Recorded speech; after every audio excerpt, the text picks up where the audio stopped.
오늘 이 시간에는 전주 출신이죠. 더불어민주당 한준호 최고위원과 함께 여러 가지 이야기 나눠보도록 하겠습니다. 안녕하세요. 네, 불러주셔서 반갑습니다. 네. 전주 얼마 만에 오신 건가요?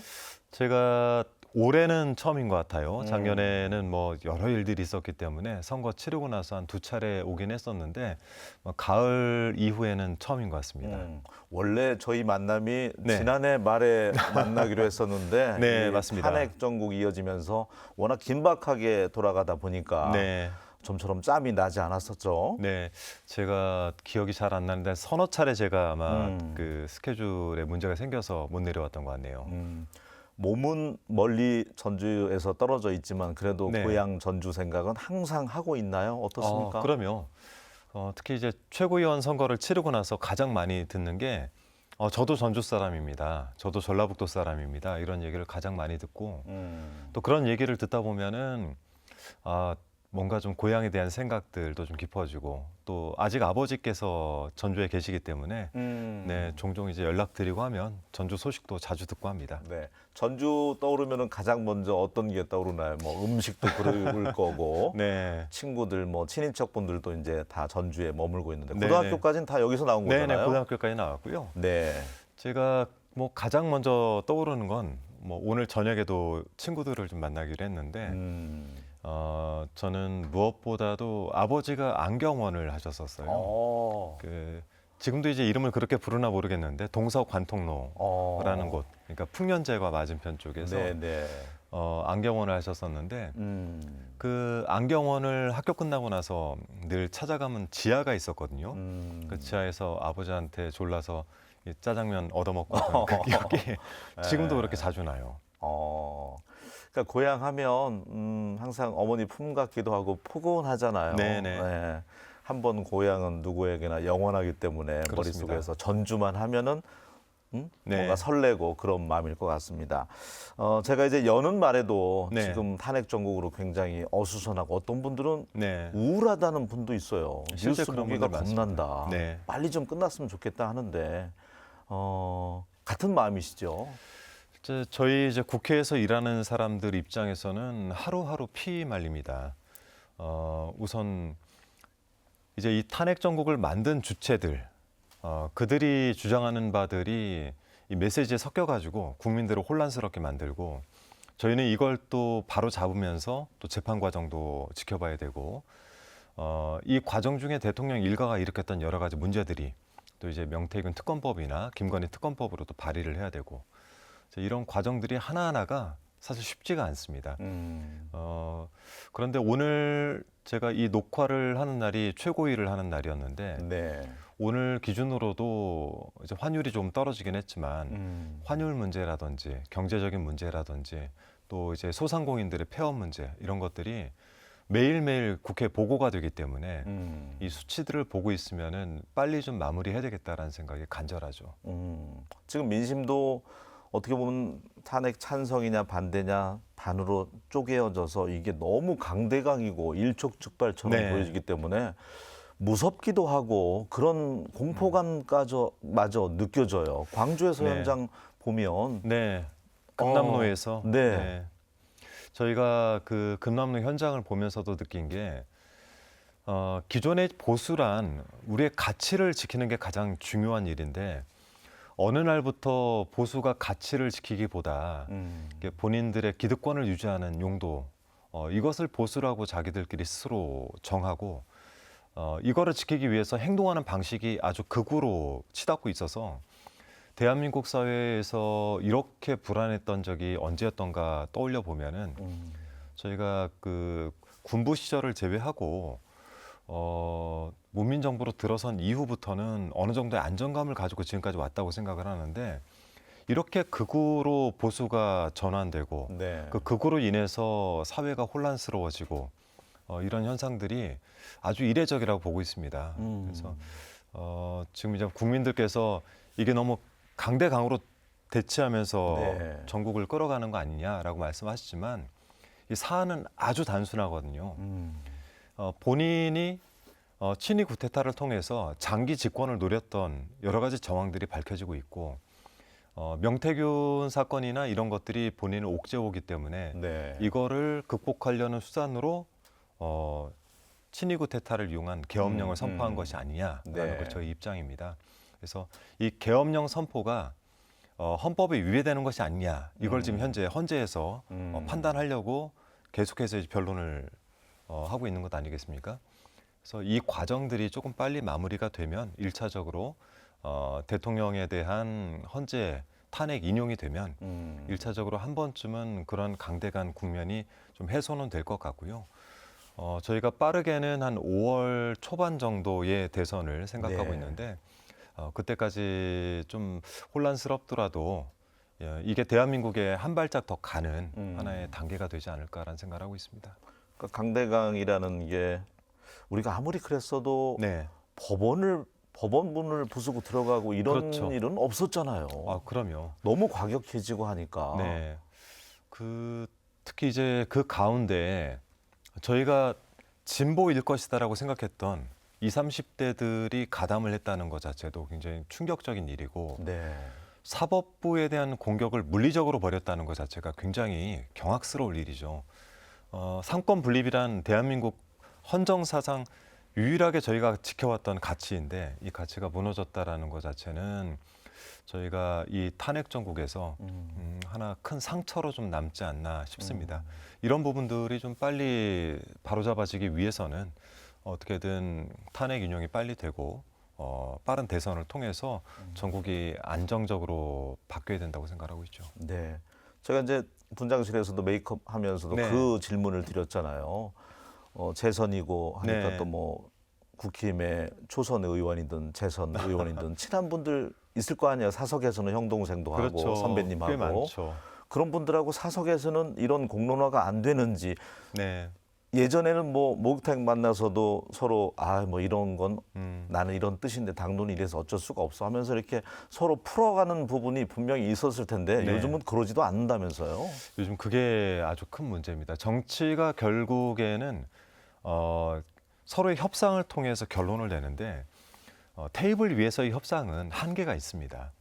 그래서 1차 회의, 2차 회의, 3차 회의가 있는 것 아니겠어요? 1차에서 테이블에서 논의를 하다가 막히는 부분들은 대개 이 테이블을 떠난 뒤에 협상이 이루어집니다. 근데 그것이 말씀하신 대로 아시는 분들은 아시겠지만 국회의원들 목욕탕에 가면은 굉장히 허심탄회하게 이야기를 해요. 네. 탕 안에서. 뭐 소위 뭐 가릴 것도 없으니까. 네, 맞습니다. 숨길 것도 없고. 네.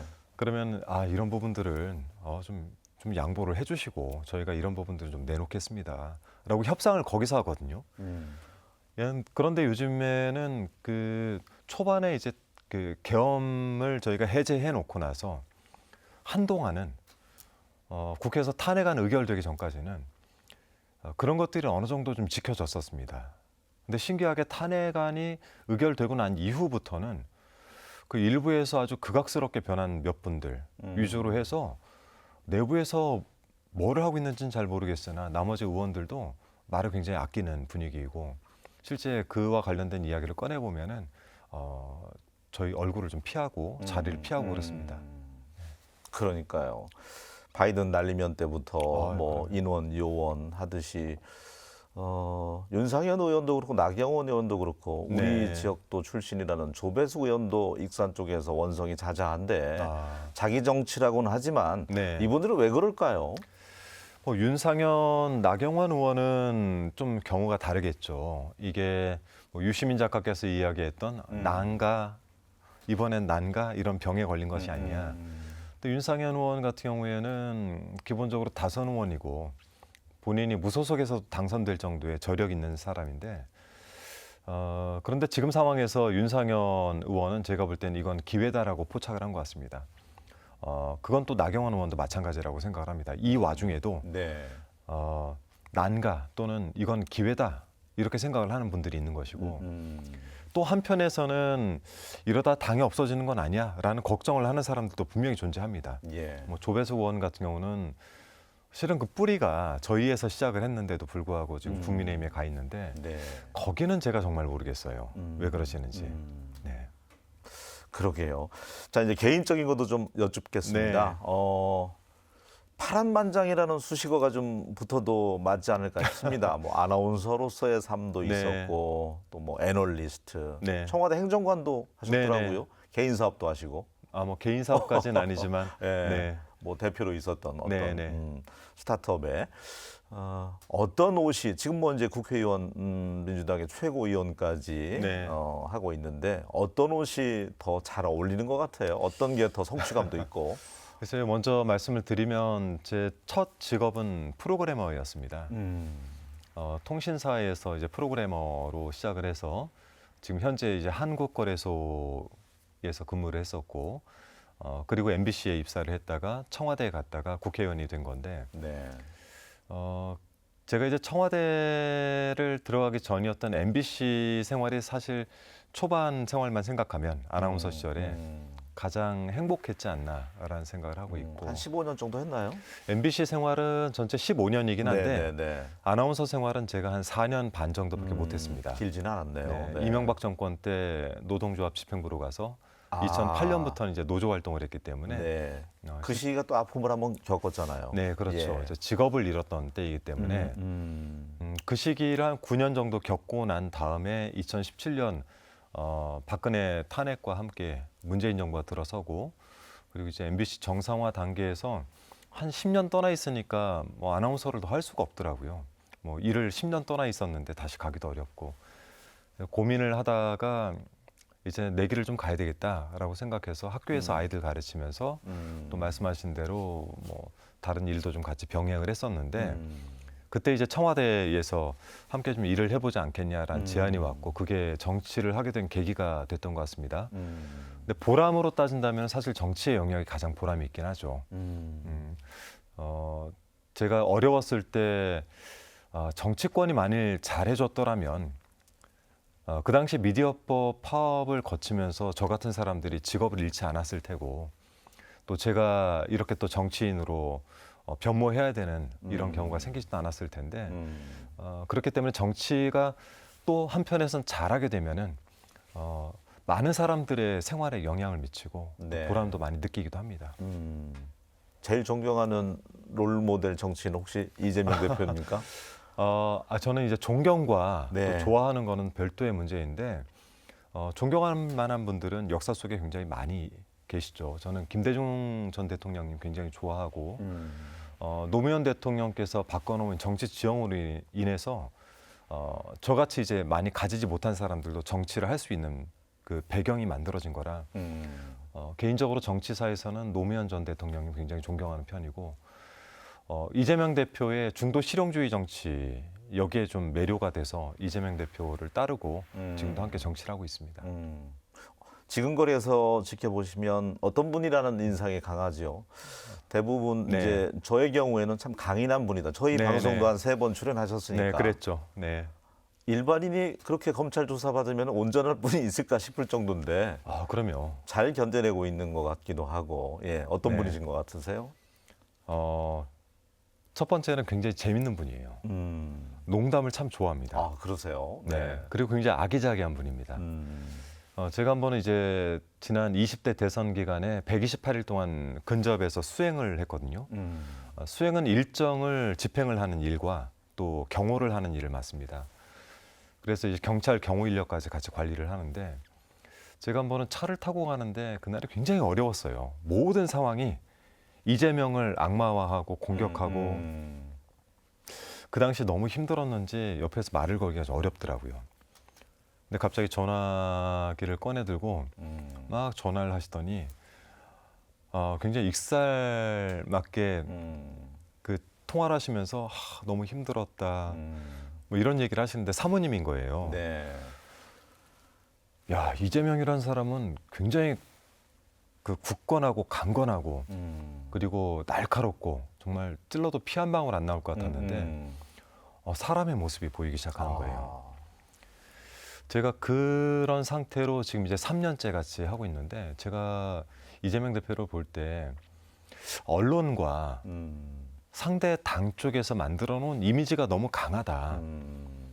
실제 이 사람은 굉장히 사람들에게 많이 공감할 줄 알고, 그리고 사람들 이야기가 굉장히 많이 됐습니다. 회의를 할 때 되게 이재명 대표가 회의를 하면은 지시를 내리는 형태로 회의를 할 거라고 생각하는데 전혀 그렇지 않습니다. 주로 경청해주는. 네. 주로 의견을 많이 내게 하고 그 의견들을 종합하고 리더로서 결정을 하는 걸 잘하는데 제가 그 모습을 당대표 2번 할 때 같이 선거를 또 해봤지만 이재명의 첫 모습과 3년 뒤에 이재명의 모습도 많이 달라졌고 훨씬 더 리더다워졌고 이제 한 나라의 지도자가 될 수 있는 준비가 어느 정도 됐지 않나.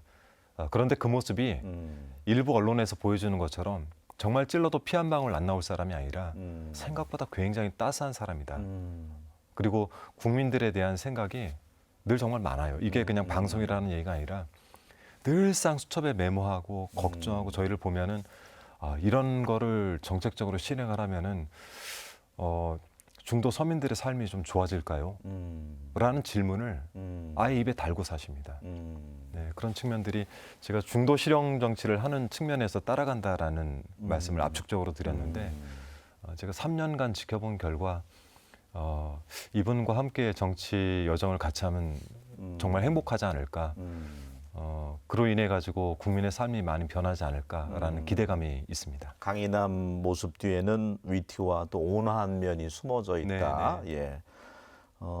우리 한준호 최고위원을 보면 왠지 금수저 출신일 것 같고 꽃길만 걸어왔을 것 같은데 네. 검색을 하다 보니까 노숙자가 이렇게 있더라고요. 네, 예.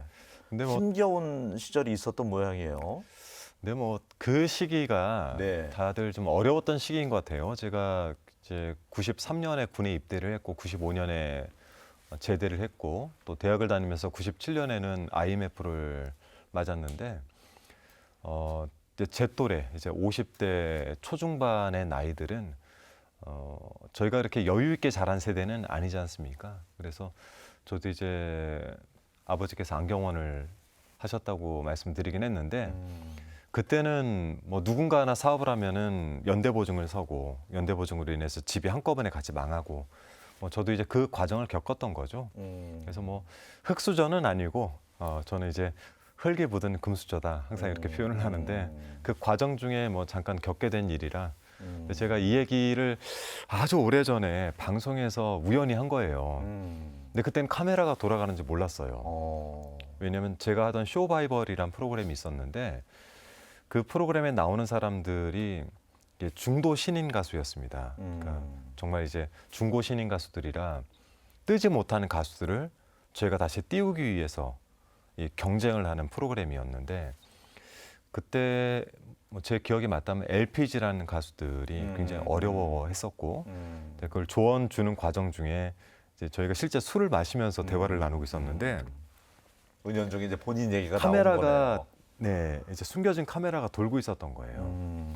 그래서 저도 나도 뭐 짧게 겪어봤지만 군 제대하고 갈 곳이 없어서 신문배급소에서도 먹고 자고 살고 그 전에는 잠깐 노숙 생활도 했었다 이 얘기를 했는데 이 얘기가 방송에 나가버린 거죠. 근데 실은 부모님께서 이 얘기를 들을 때마다 너무 좀 그 마음 아파하셔가지고 저는 개인적으로 제 입으로는 잘 얘기를 하지는 않습니다.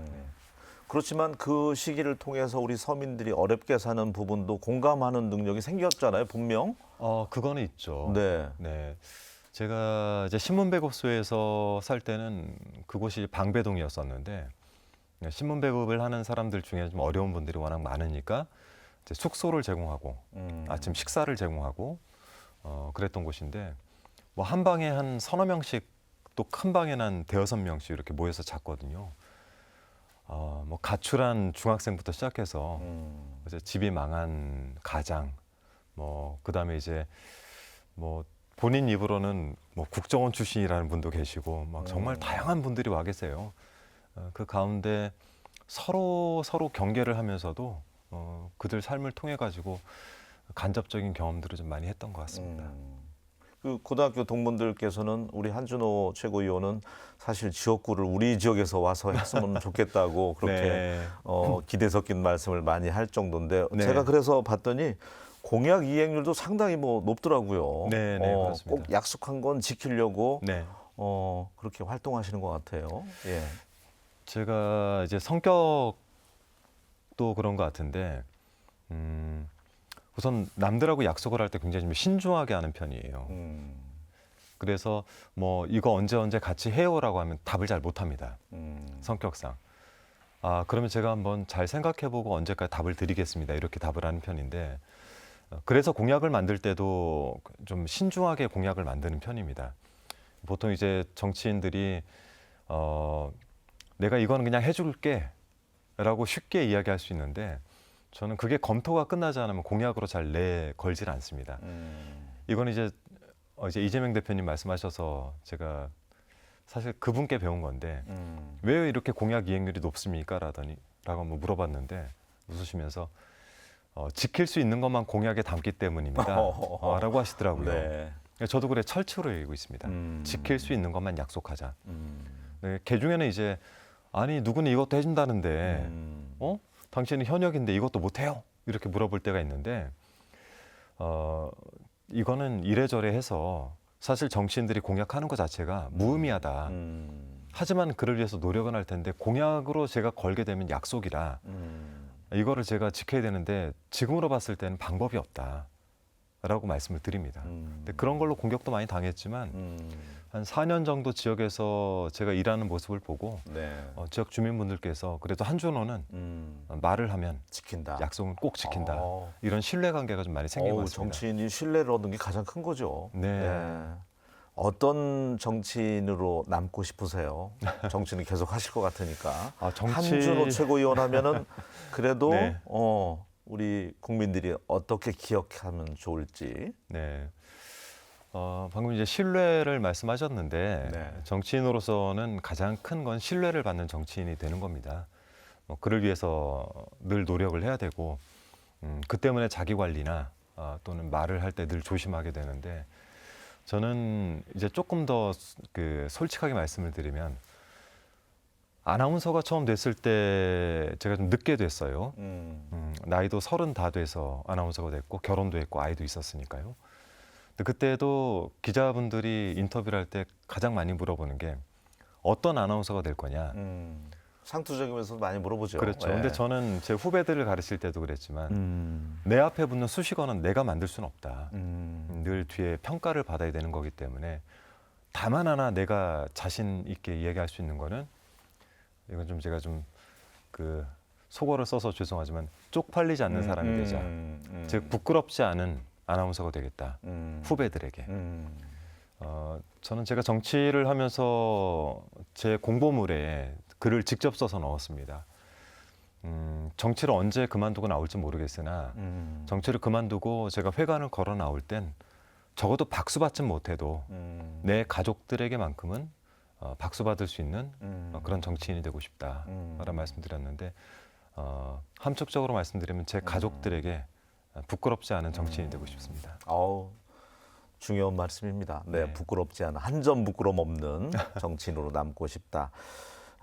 오늘 시간에는 이제 더불어민주당 한준호 최고위원과 함께하고 있는데 12월 3일 너무나도 긴박했던 그 순간에 네. 국회 안에 있었잖아요. 네, 그렇습니다. 당대표님을 모시고 이제 탄핵의 시간은 자꾸 흘러가고 있는데 탄핵이 돼도 한 차례 큰 혼란이 있을 것 같고요. 네. 기각이 되면 더 큰 혼란이 있을 네. 거로 생각이 되는데 어떻게 예측하십니까? 제가 이제 당내에서 사법정의 검찰 독재를 맡고 있는 위원회가 있습니다. 저희는 줄여서 이제 검독위 이렇게 부르는데 현재 검독위 위원장으로 당내 대부분의 이제 검찰 그리고 이제 사법부 우리 변호사 출신, 율사 출신들의 의원님들과 함께하고 있는데 저희가 예측하건대 이 문제는 대통령의 통치권이 과연 합법적으로 사용이 됐느냐 아니면 우리의 헌법을 위반했느냐의 여부만 보면 되는데 이미 국민 여러분들이 다 화면으로 확인을 한 사안입니다. 이런 것들을 검증해가는 과정이고 지금 현재 8차 변론, 9차 변론 이렇게 이제 진행이 되고 있는데 이 변론 과정에서도 보시면 아시겠지만 이미 위헌적인 부분들에 대해서는 어느 정도 판단이 다 섰다고 보기 때문에 저는 기각될 확률은 거의 없다 이렇게 판단하고 있고 다만 저들이 지금 주장하는 것은 헌법재판소의 결정에 어떤 명분을 가지고 반박을 할 것인가, 네. 이거를 어떻게 다음 대선에 이용할 것인가에 집중을 하는 듯한 모양새입니다.